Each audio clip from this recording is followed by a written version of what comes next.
My name is Robert. I'm here in Tribeca, Issey Miyake, talking to artist Grimanesa Amorós today about her installation Uros that she's about to place in the boutique. So Grimanesa, tell us a bit about yourself as an artist. What are the key concepts or inspirations that guide you in creating new works of art? I live in New York City now since 1984 actually, but I grew up in Lima, Peru, and I think a lot of my years growing up in Peru have been very important for my artwork. I see. And how do you select materials to communicate concepts like that? The materials actually they are very specific to location. Most of my work is permanent. Well, whatever we could say is permanent in life.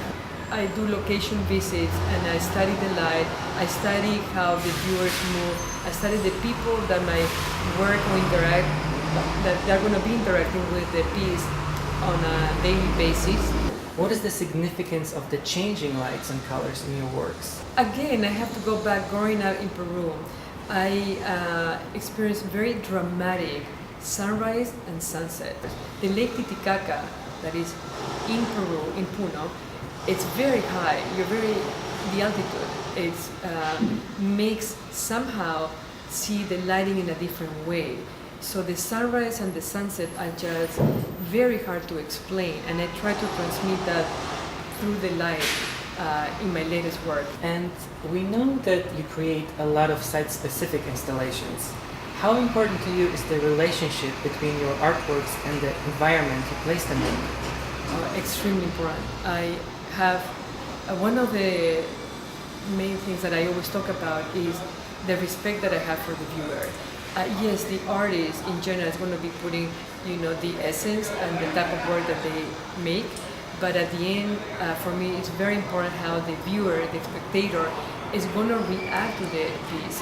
So I always think about ways that I could make them be able to move around it. And in public work, it's essential to give something to all sort kind of publics. Not everybody has a lot of understanding about art history, for example. So in the case of one of my sculptures, there's always something they could see. Either is the shape, either is the materials, the bubbles, the seal screen, the drawings that I put on the bubbles, the lighting. So there's a little something for each individual when they see my work. Of course, I don't do it with, trying to please, because it's impossible that everybody's going to be liking what you do, but for me, it's important that there's certain type of reaction. Either they love it or they hate it, but not to pass, indifferent.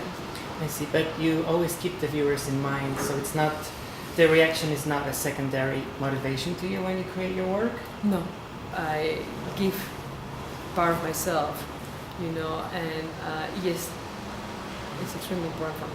I understand. And at Tribeca Issey Miyake, you were at liberty to pick the work of art of your choice. And what made you choose that particular piece for this space? Tribeca Issey Miyake is very dear to my heart. Having in mind a collaboration with maybe the latest collection,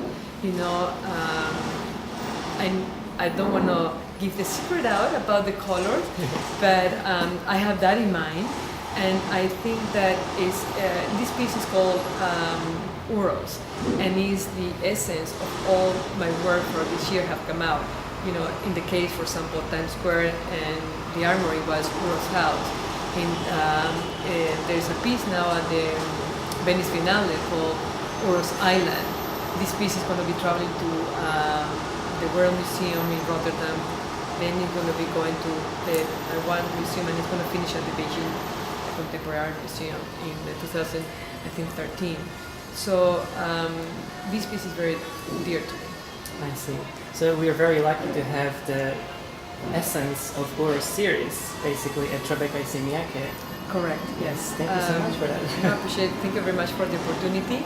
I'm sure that we are not going to be disappointed, and we're going to be all enjoying it. Yes, I'm very sure of that. Thank you very much, Grimanesa.